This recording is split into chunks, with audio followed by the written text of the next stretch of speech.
Welcome back into another episode of Making the Leap. We're so glad you're here with us today. We've got a great episode coming up, great guest, I should say, coming up today that we're going to talk a little bit or talk with later. Just really coming across people that are in the fight, I guess it would be the way to say it, that are, and I hate to use the word fight sometimes, but the battle that are getting in there and they're saying, this doesn't feel right.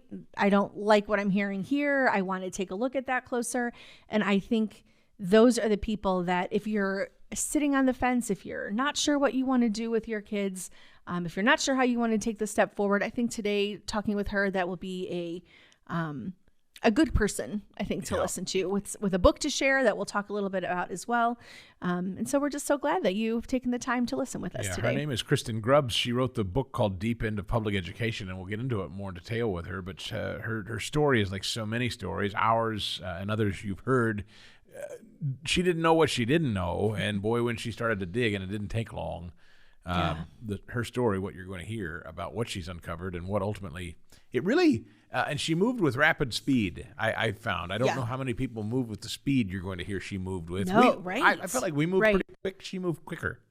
No, because when I do think so, especially she's talking about like the writing process, which she'll talk a a tiny bit about that, but just, I mean, you have to right now. I think everything is moving so quickly. And I think if you're not engaged and in it, which is why it's tiring. I think it's tiring for some people because you don't really have that time to stop and sit and digest. And we're kind of past that for a lot of situations and a lot of things. I think you just got to be in it. It would be a lot easier to pretend like it's not happening. Right. And just put the kids on the bus and hope for the best. It would be. And I think there's still lots of people that are, quite frankly, not knocking them, but it's, but just to be aware of what you're sending your kids to, if you're going to put them on the bus and you're going to send them, I think she's a good one to take a look at her book and just kind of be like, I'm not sure that this feels right. Case in point, a story we have in front of us today from the Daily Caller featured on The Lion. If you don't know The Lion, if you haven't read the website The Lion, where we publish here in-house at the Herzog Foundation, quite a bit of news stories. It's an aggregate site, too, where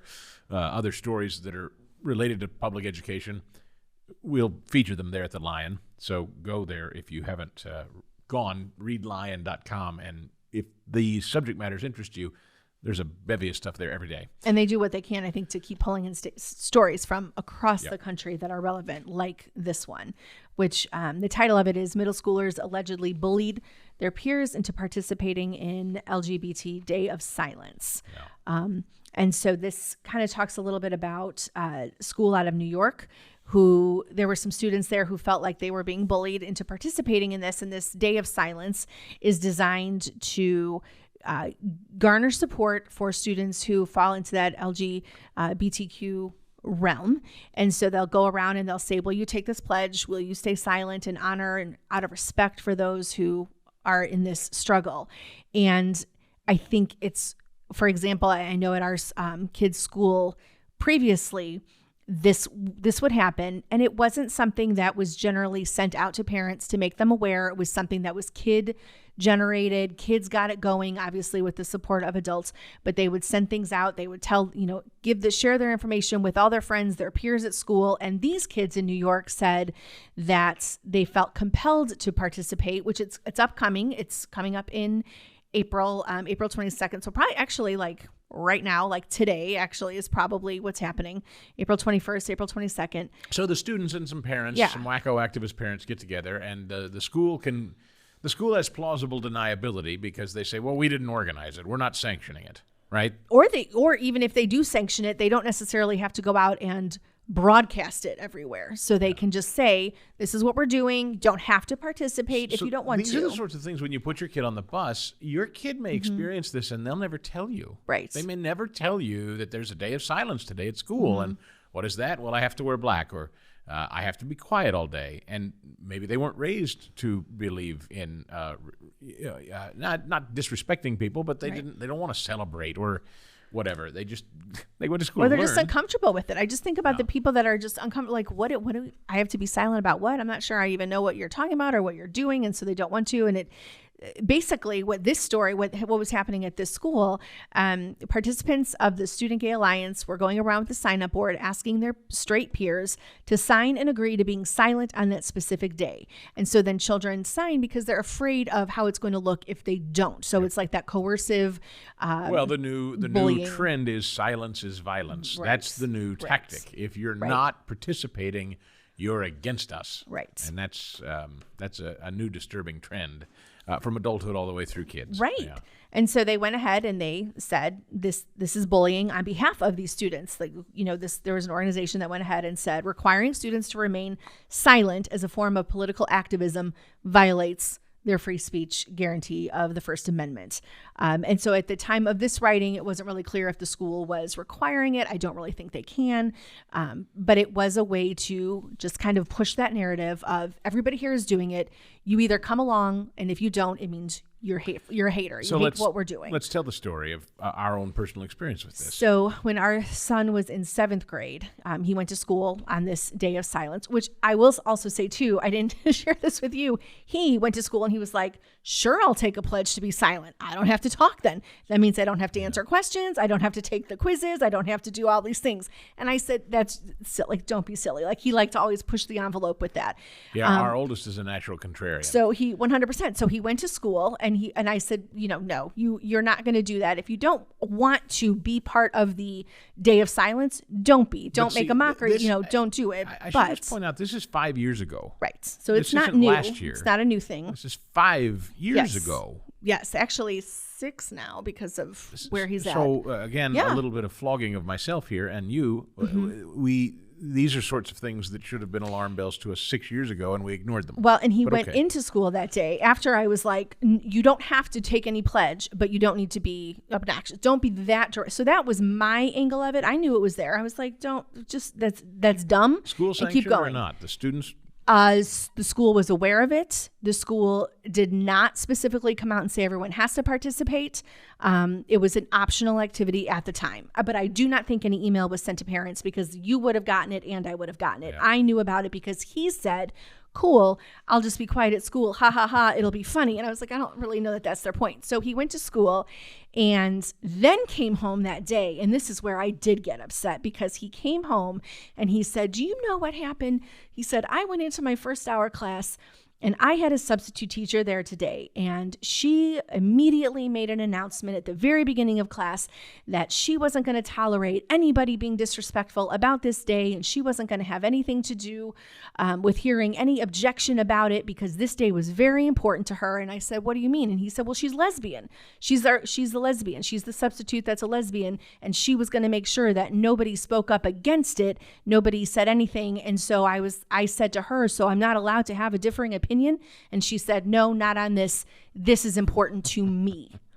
And again, it's such, in retrospect. By the way, if you know our oldest son, telling him he's not allowed to have a differing opinion, you may as well just light the room on fire. Doesn't work. And and my jaw dropped. And of course, shame on me because I know that I did not email the principal that day. I just said, oh my gosh, that's obnoxious. You 100% can have a different opinion. You absolutely can always have a differing opinion. And no teacher should be telling you what you can or can't think. That was what I said to him. That was 7th grade. Yeah, and that should have been the moment that we should have been out. And I didn't. We didn't do it. And instead, this is where I get mad at myself. I approached that day telling him don't rock the boat, not because I thought he was going to be disrespectful about homosexuality, but more because he was going to use it to kind of do what his thing was, when what I should have said was, that is not necessary for you, nor should there be a substitute or a regular teacher saying to you, this day is important to me. You aren't allowed to speak anything different than what I believe in here. Yeah. And I just thought, are you kidding? Yeah. But I didn't. I mean, again, we had 7th grade, 6th grade, and 3rd grade. You're in the thick of things with parenting. I was upset. I immediately told him that was not okay of the teacher. I wanted him to be aware of it because I think that's how you and I really were approaching things at that point, was we were sitting down with each of our kids as they'd come home saying, like from a church trip, saying, what's white privilege? And we'd sit down and talk with them and make sure that they would understand what our beliefs were, how we wanted them to approach it, but we didn't take that next step. And that's people a problem. now see, here's what people would say. They'd go, well, that's good. What you did was you taught them how to go out and joust with the real world. What I taught them to do was to basically be silent, to know it in their head and not actually say something out loud. People will say, oh, you can't bubble wrap them. You can't shield them from that. They'll experience it eventually, is what people would say to you. But I don't think we were bubble wrapping them. I think we were honestly we were sharing our values, helping them to understand the values that we were holding as a family, but asking them to not rock the boat. Well, no, I'm saying if we had taken them out, people will say that's bubble wrapping and keeping your kids from the real world.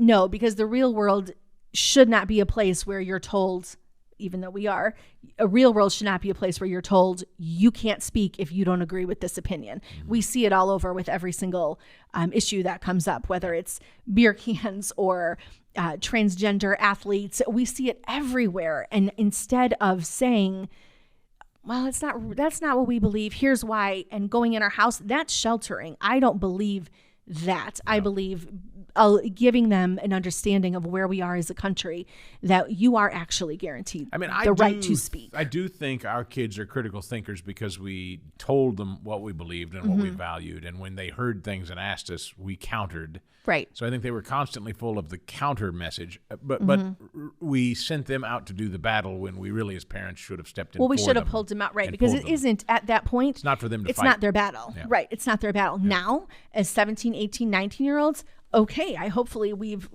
explained to them and equipped them, and they can choose how they want to go do things going forward. But at 7th grade, day of silence, where there are signs and banners and things all over the classroom, and he would actually be the student to have a really great conversation with that teacher had she approached it, I think, differently. But when you do it like that, that's just a clash, and it's not okay. That is a public school. That should have just been a day to recognize and honor whatever they wanted to honor, but not make it a thing, not make it a controversy, and not get up in the front of the class and say, you aren't allowed to have a differing opinion. And I bet that's exactly how the students in this article feel. Yep. If you feel like you can't speak up, we have a real problem. Well, and we have another son who I remember just recently, I think, even in the school he's in now, said, well, there's some subject matters we had to pick to write a paper on. I try to pick the least controversial one, or I pick the one that I don't think the teacher will get mad or mark me down if I write about. So they're already aware of how they've got to play the game to get through.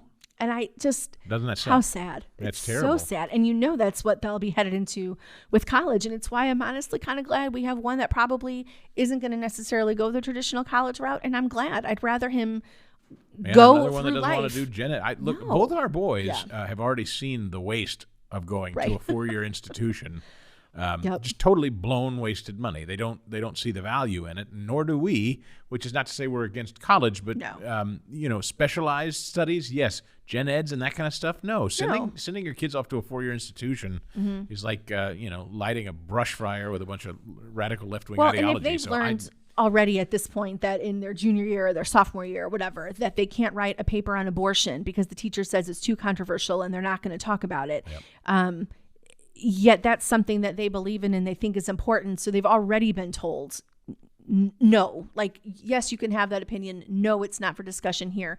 They know it. No, I agree with them. Well, I don't want to help them pay or have them pay $600 or $700 or $800 per credit hour.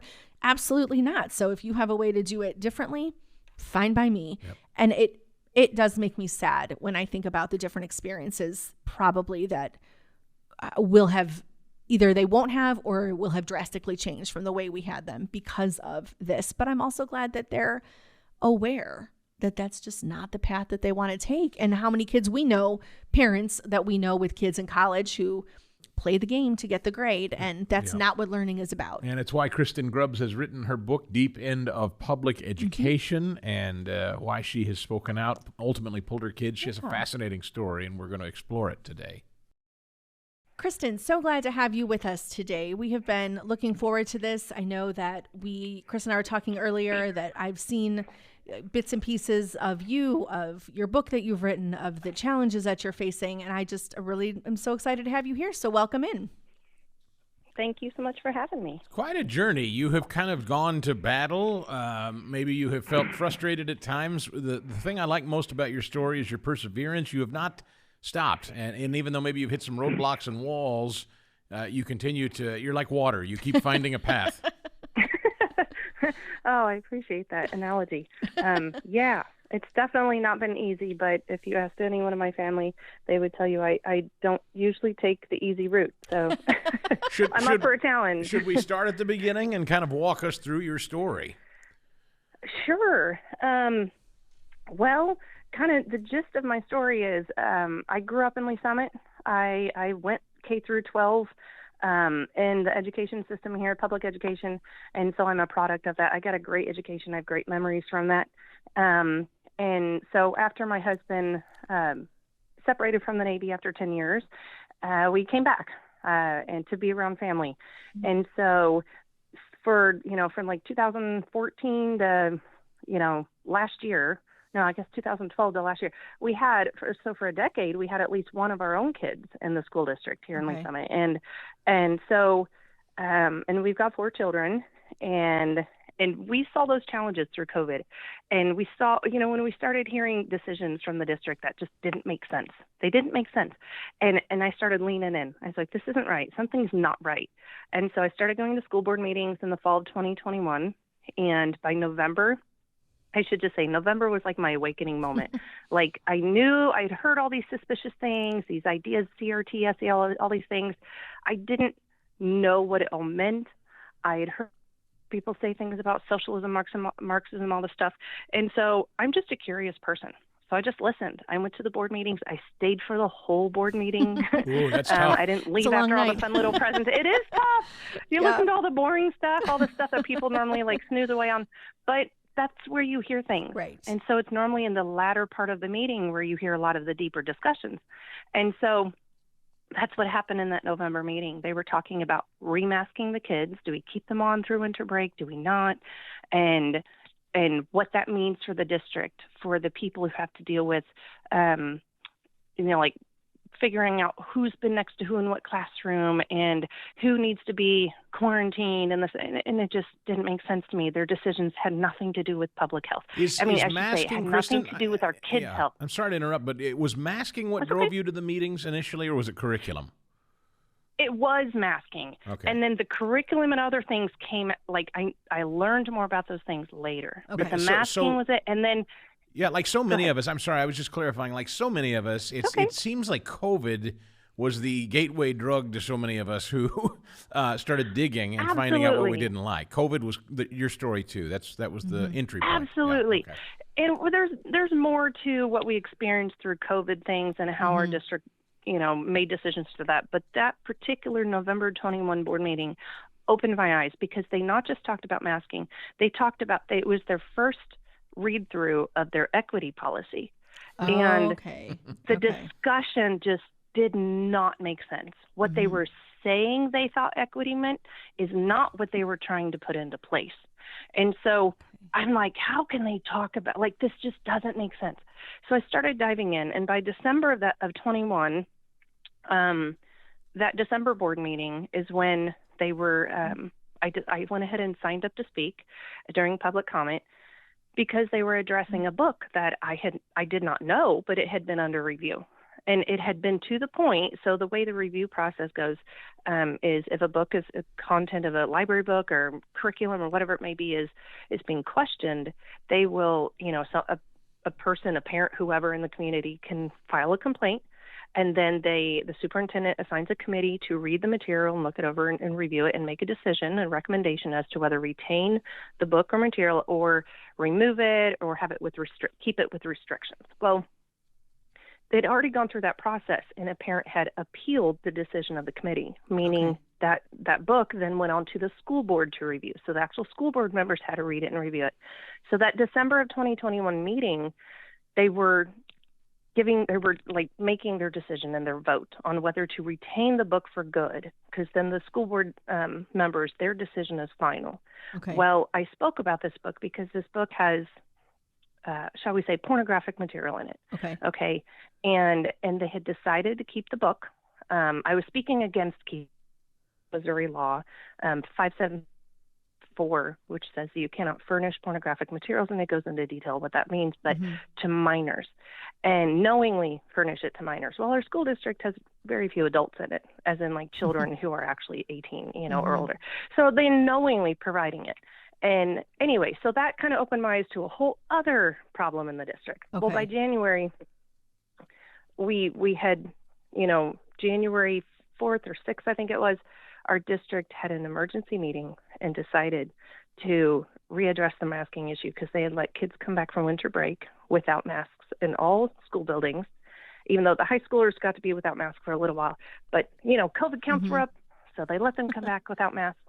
And 4 days into the school year, after they went back to school, they said, nope, counts are too high. And they decided to remask the kids. So and my husband and I go ahead. Inside of 3 months, if I'm doing the math correctly, you have now been hit with masking, equity, and a pornographic book. November, December. It was about 2 months' time.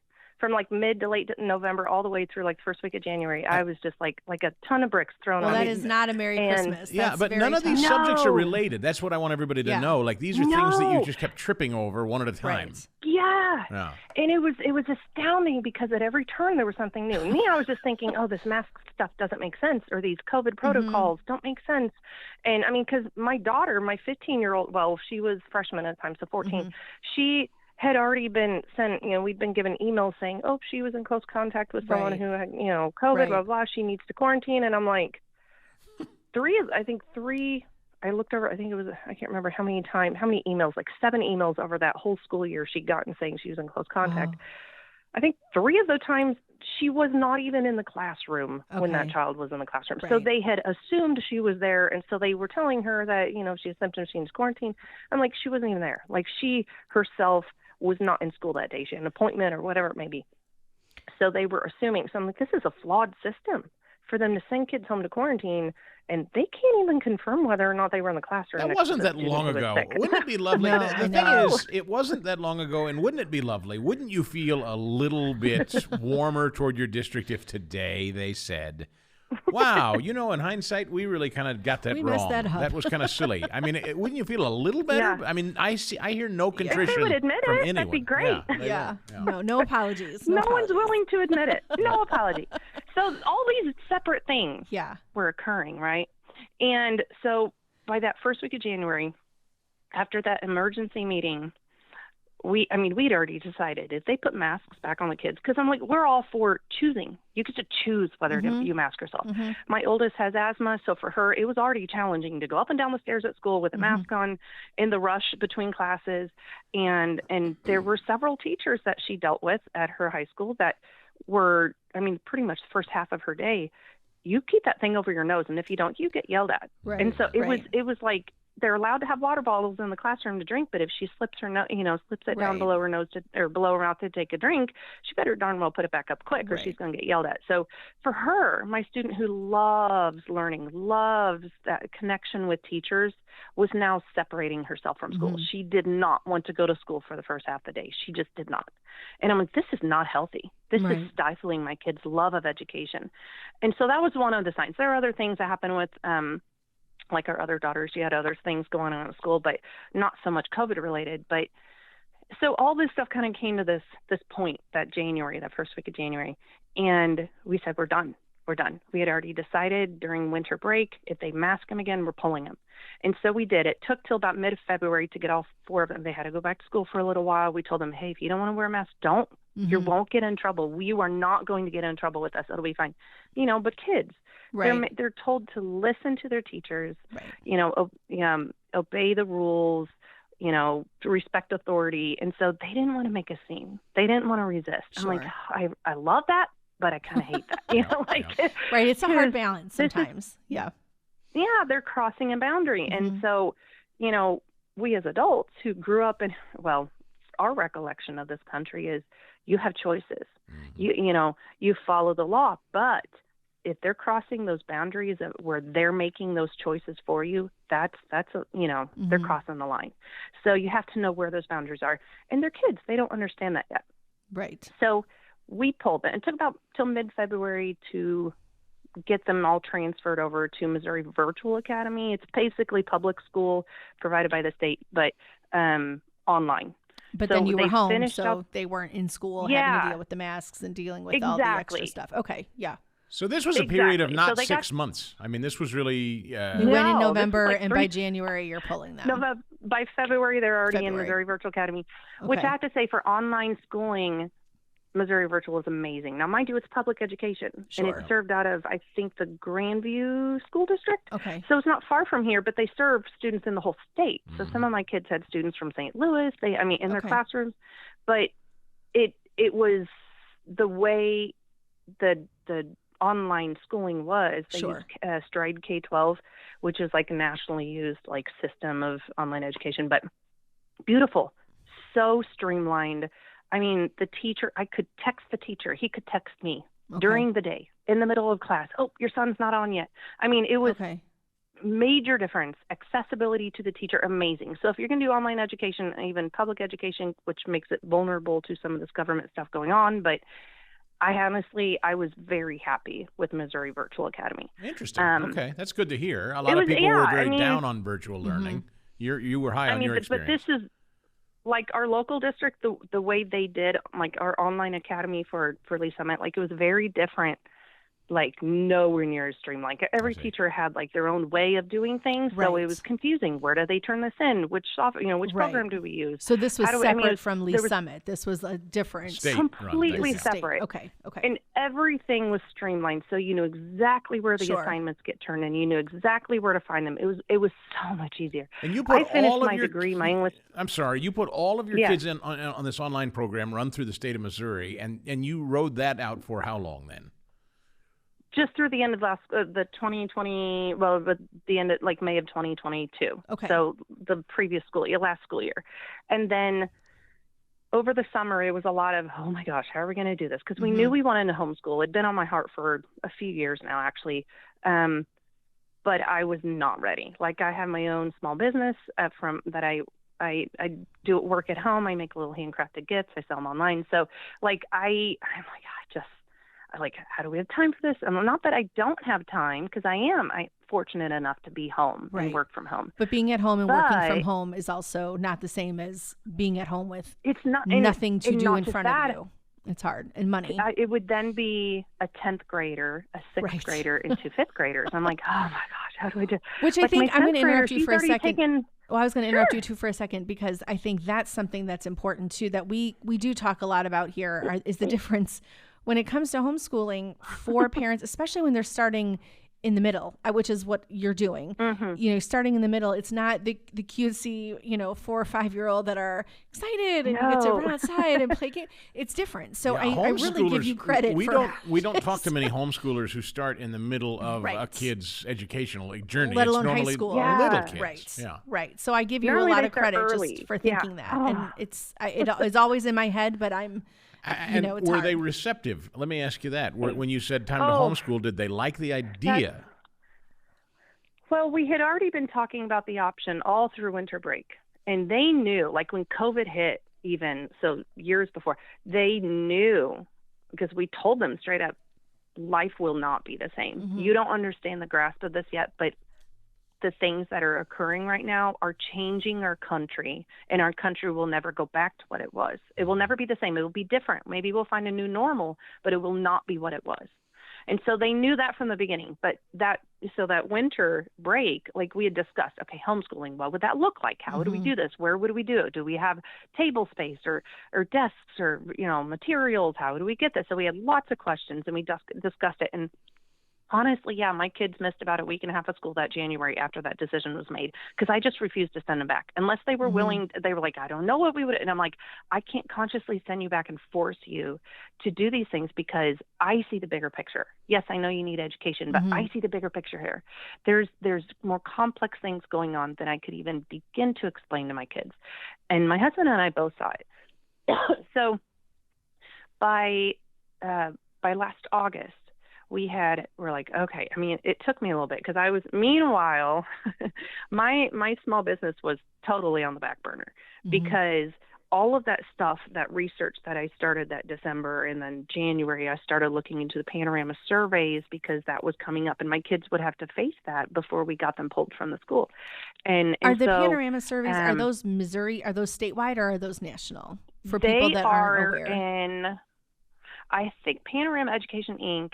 I think they have schools, if I remember correctly from their website, or they have surveys, student surveys, even teacher surveys, staff surveys, in I think 1,500 school districts across the country. What is that? And those surveys, I was going to ask if you could explain. So Panorama is, these are surveys that they administer to students, even teachers and staff, to ask about the student climate. Like, what is it like for you in your classrooms? They talk about culture and race and ethnicity and like how diverse their school is. And these are some of those surveys that ask sort of the leading questions, if I'm remembering correctly. Yes. Okay. And in some yes, very leading. Okay. In some districts, these surveys ask things that aren't allowed to be asked by law.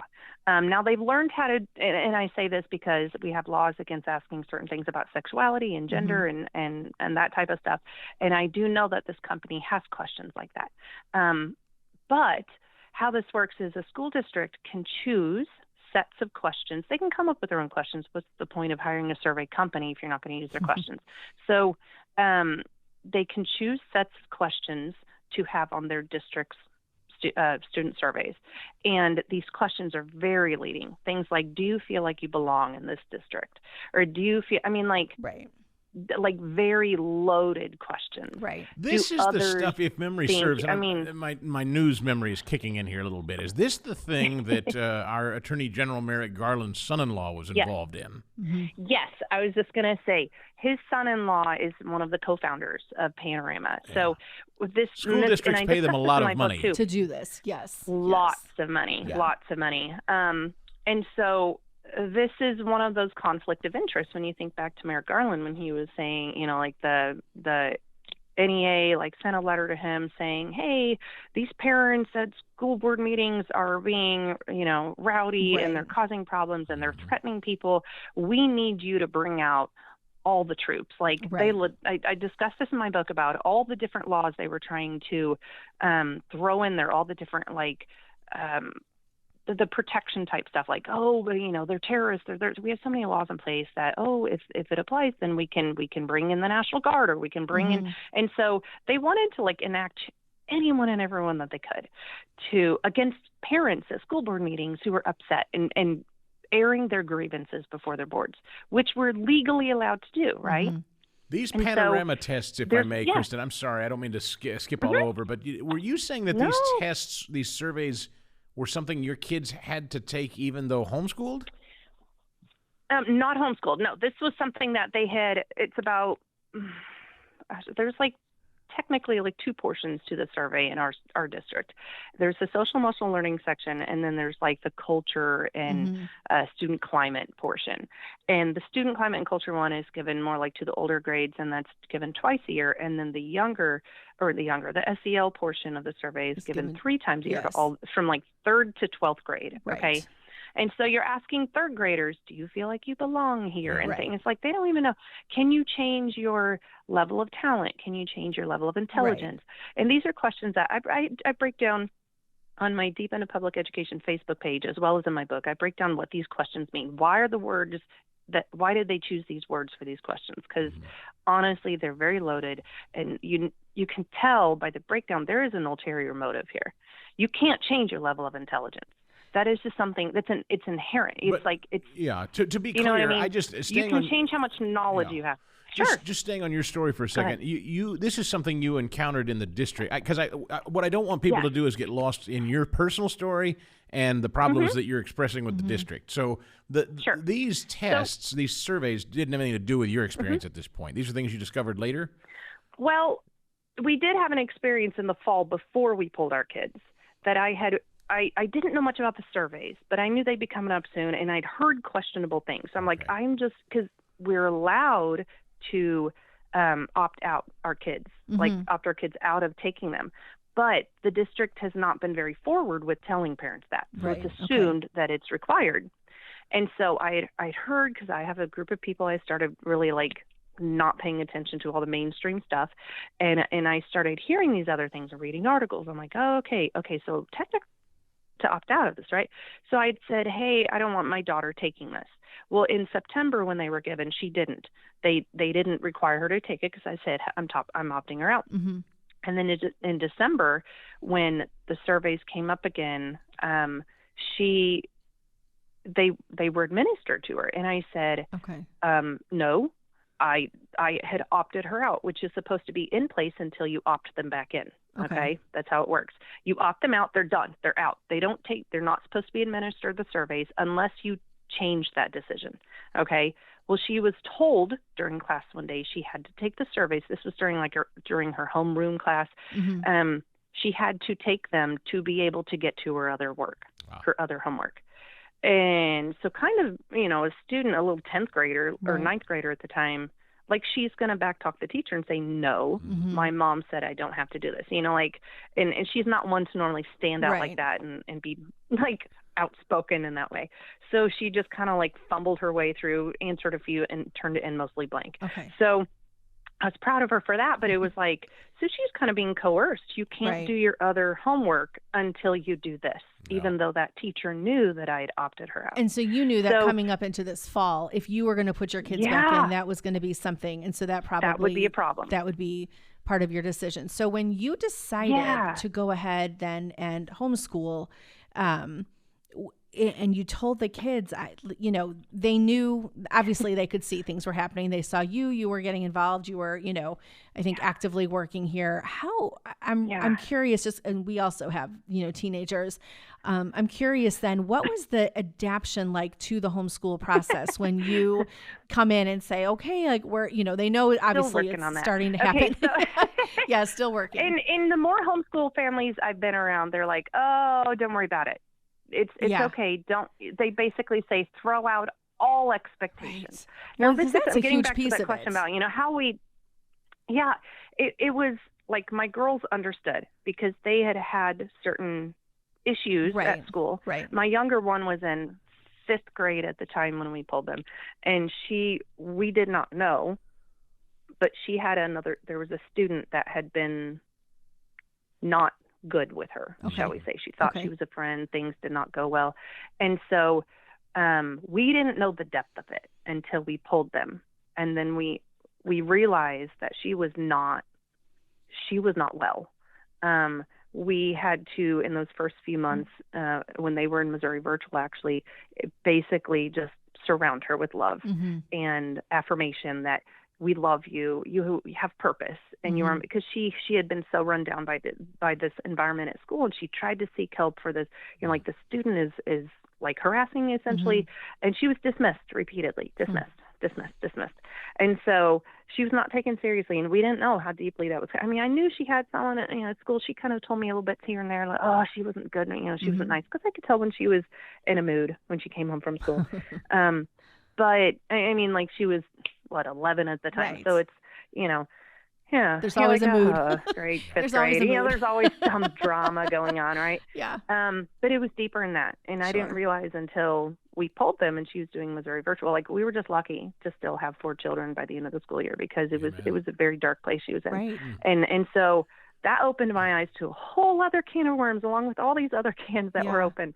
I'm like, oh my gosh, which has to be ignored. Frustrating. Like my husband, like he's not sitting right here. Chris and I have talked about this a lot. Just, I feel like one decision kind of spirals to the next, and it really makes, I think, us as parents aware of, I think of them as tentacles, just that octopus feel of these hands, these things reaching for our kids in all these different ways. Well, the things you ignored, have to extract. The things you ignored or willfully ignored, or just, maybe would brush off, even if somebody brought it up subtly or a kid brought it up, you would just kind of, it'll be fine. We'll it's power one through time, it. We're going to let it go. And then here you are with this multitude of issues, to the point that you're now homeschooling, that you've got, these 4 kids, and you're figuring it out. And literally saved them, probably. Right.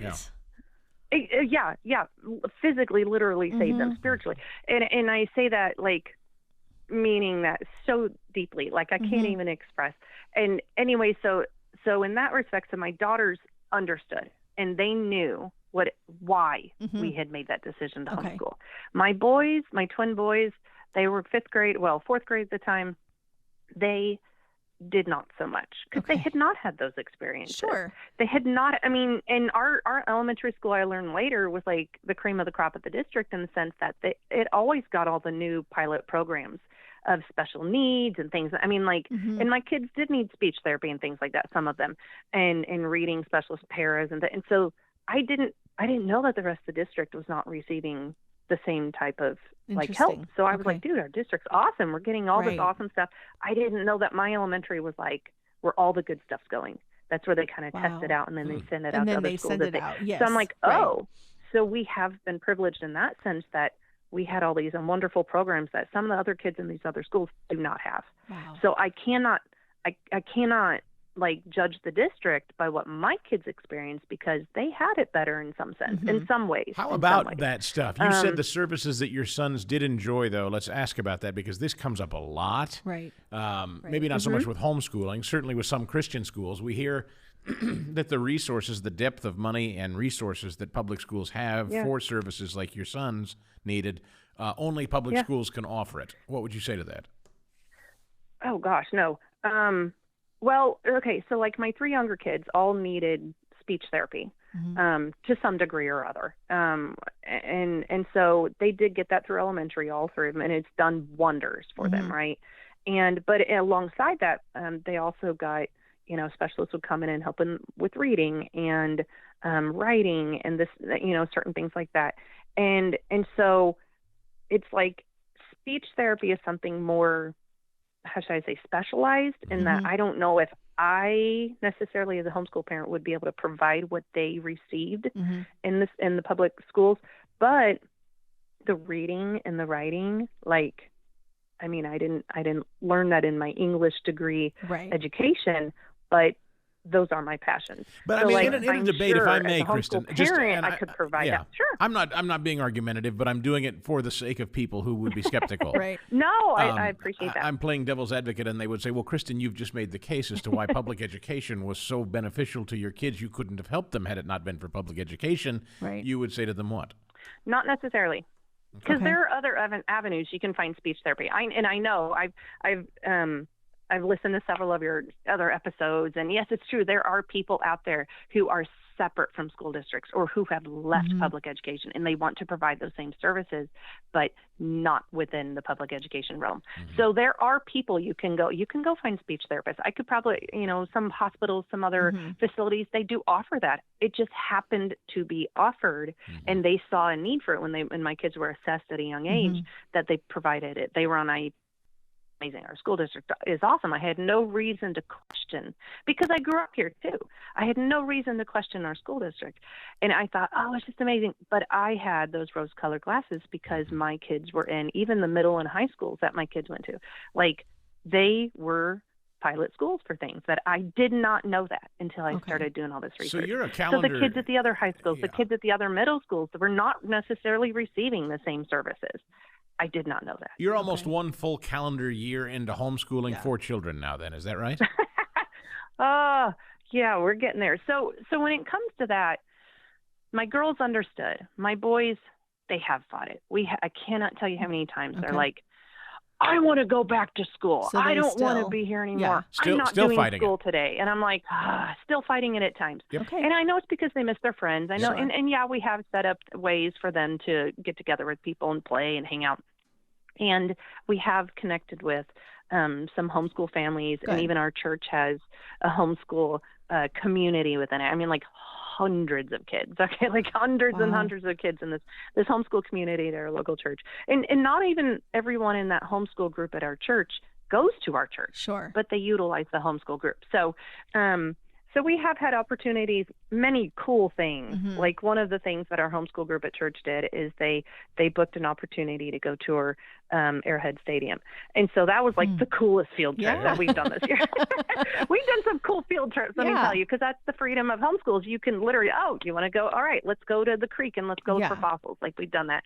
We've gone to the Prairie Fire Museum in Kansas. We've gone to the what is it? The Missouri town. We've gone to, we've done lots of fun stuff. It's important that people hear you say, sure, though, let's change the plan and go do this. I will say, Kristin, it's important that people hear that it isn't all rose-colored, because I think people think when they listen to shows like these, well, everybody else seems to have such an easy go of it. The kids love it. The parents think it's easy, and I don't want people to think it's easy. It's not always easy. It's not easy. And yes, you know, you got to keep track of your hours just basically to CYA, make sure you're proving, and you got to keep track of all the worksheets and stuff. We do vocab, we do math, we do, I've gotten them kind of interested in the old Ghostwriter episodes because I adored those growing up, because you're learning, it has to do with critical thinking. Right. You're learning how to, kind of like understand clues and bring it in. And that's one of my biggest things with, maybe we don't finish all the math worksheets this year, or lessons. Well, we're getting there. Actually, I've been quite impressed with how quickly they've taken to math, most of them. Mm-hmm. And then, but like one of my biggest goals through all of this, especially this school year, but in the coming years, is planting in them the desire and the necessity of thinking critically. Mm-hmm. Because the reason I think our country and our world really is at where it's at right now is because that has become a lost art. People have lost the desire and just the necessity of, they just kind of, I don't need to do that. So-and-so said this is a good product, or so-and-so said this is a good place to go, so I'm just going to trust that.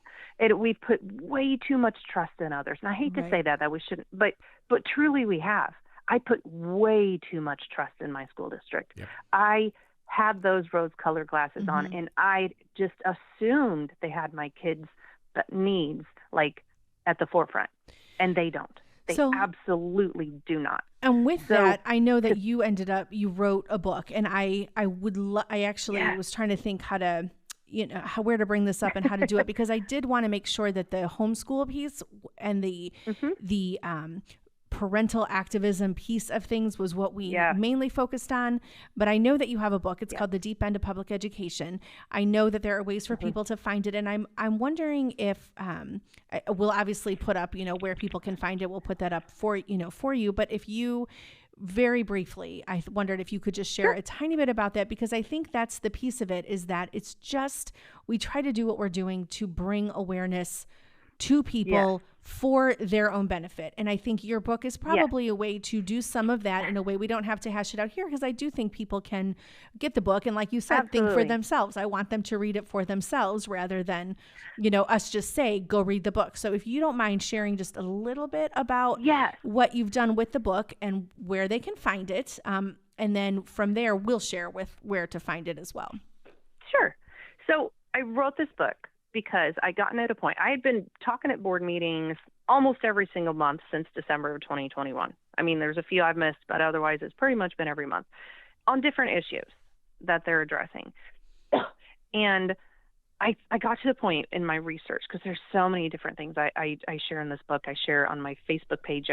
I started the Facebook page. I said, this isn't enough. It's not reaching enough people. Like, there's so much information. Mm-hmm. So, and I need to go into more detail, and I need to share it in a more relatable way.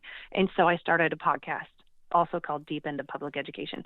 And then I said, this isn't enough. It'll take me forever to get all the information out there and to truly express it. Right. Mm-hmm. And so I had started reading in the book that our district is using for professional development. And I was just blown away, jaw dropped, like throughout the whole book, my jaw was on the floor. I'm like, this is so not okay. And so that book actually inspired me to write a book. I said, I could write a book in response to this, but I ended up including so much more in my book. So the goal of this the purpose of the book is to basically bring readers along with me. I call it Deep End of Public Education because I see public education like a pool. Like, we're all wading in public education. We're like wading through the water. When we think we're all in shallow waters, we can see the bottom. No, before you know it, you're practically drowning because you don't know where the bottom of the pool is, because it's so much deeper than you think, and you can't see the bottom. You don't know what's going on, and it's hard. It's like we're just surviving now, right? And so I want to take readers along with me in my journey of discovery in my district. And this is specifically my one district, because it's easy to dilute the idea of all the stuff going on. You say, oh, this and that district, all these different districts. People say, oh, it's not happening here. Yep. I'm like, no, this is one suburban school district. And all of this is happening here.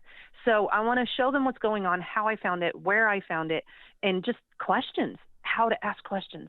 How do you do this? How can you do this? So I do have resources in the back to help lead them, kind of start, like, initiate their journey in the deep waters if they choose to take that journey, because I want them to think critically. That's the goal. I want you to use your brain. Don't trust all those people who've been put in authority. We've already seen what that happened over the last 3 years, like how that's changed our life. We put way too much trust in others and expected way too much from them, and they have let us down. So yeah, I've lost trust. I've lost trust in certain levels and forms of authority. But you know what? It's, God is still my authority. I still trust in him, and he led me through all of this. He legitimately revealed all of this to me in different ways at different times, and he's continuing to do that. My research has not stopped. There's more I've learned since I wrote this book last fall. So, like, we started our homeschool journey in September, like mid-September last year, actually. I pulled them in August from the school district, but I was writing my book. I'd started writing in August. It took about two and a half months to have it completely done, edited, and ready to be published. And I self-published. And so I've been now, I speak often at with different groups and different meetings and such, different community things, sharing what I've learned and kind of like, hey, now go do it. Go do it. Go look in your district. And I have heard back from other districts around the Kansas City area, people, several different districts. Well, people just reach out to me and say, hey, had you not done this, I wouldn't know what's going on. I hope people all over the country do. I mean, the book is called Deep into Public Education, and we will have the link in our podcast description today. Absolutely. But people can get that, I suppose, on Amazon? Where can they go if they want to get it? On Amazon, it's a trick, but yeah, if you use that direct link, you'll find it easily. Perfect. Yes, it's on Amazon. I really, Kristin, I cannot thank you enough. I like I said earlier, I do think that just eye-opening for people and just kind of awareness is the way to go, because I do think it kind of helps people who are nervous to just sort of baby step their way in. I think this is a perfect example of just what one parent can do with just a few questions and a little bit of initiative and a lot of faith. And I appreciate what you are doing and the fact that you gave up your time today to come on and talk with us. And we look forward to having you back. I appreciate it. Thank you so much. And I just want to encourage parents to just, it's okay, even if you pull your kids, keep fighting, because there are other kids. I have family in the district. Just keep fighting for them, because they need someone to speak up. They may not be aware of what's going on. They need someone to speak up too. Amen. So get out there and do what you can. Amen. Thanks, Kristin. Thank you. Thank you so much. Thanks again. We appreciate you taking your time today. Wow, there is a lot with everything that she was just saying. One thing led to another, led to another, led to another, and you have a book and your kids are homeschooled. Like a fire hydrant. She's got a lot to say, and God so bless passionate, her. That's so passionate, right? Yeah, it's like everything she unpacked, she became more passionate, and it snowballed downhill. It sounds like she's got a second abridged book coming. And I fully respect that too, because I respect that. I'll just say it more than I respect the person who's like the old me who would just be like, too much. I'm just going to get my kids through and carry on. And that's a sad place to be. So I'm so glad with what she's doing. And what a resource, deep into public education. And just search up her name, go on Amazon, find, Kristin Grubbs. If you type in her name, her book will appear. If you just search it, just in teaches general. people how to ask questions. I think critically think, as she said, and resources provided. I think that's also how many times did you say I go to a meeting, I don't know what to ask, or I don't know what I'm listening for? Right. No, I think that's a great, because it's hard to sit through that stuff. So we're finally to it next week. I know. Next week, our live events. I love it. If you haven't gone online, going on to Herzog Foundation under events, RSVPing for our event, we would love to have you. We're going to be talking with students, talking with some parents, talking with people that are starting schools, in the middle of schools, and just really kind of bringing a lot of this together. 1 year of doing this podcast together, which I love. It's been a huge learning experience and such a great experience. Partnering up with Herzog has been so fun. So we'd love to have you there. It's from 5:30 till 7. It's free. Free, no food. Mission. Yep. Just come on in. But do definitely sign up so that like any other event, we can prepare for it, and we're ready. Kids. You can bring your kids. Kid-friendly. Kids are welcome. Yeah. We'd love to have some kids kind of just hear what's happening, and we'll have some kids sharing a little bit about what they have learned and what they've come across being in this environment. And we just love to meet faces, put faces with names, people that are listening. We'll show you our studio. We'll show you the building. This is a beautiful building. You want to come see where we do this. We couldn't do it without listeners and without people getting involved. So take a moment to do that. Herzog Foundation, Making the Leap live event, April 24th from 5:30 until 7. So we'll have you out the door. It'll still be light out. You can head home, watch the sunset. But we really are looking forward to that. So hope to have you here. We also love any kind of feedback you want to give us. If you go onto iTunes and you're downloading our episodes, leaving us a 5-star review is helpful. Going onto Facebook or Instagram at Making the Leap Podcast, send us an email at hello@makingtheleappodcast.com, or you can find us at Twitter with making_the_leap.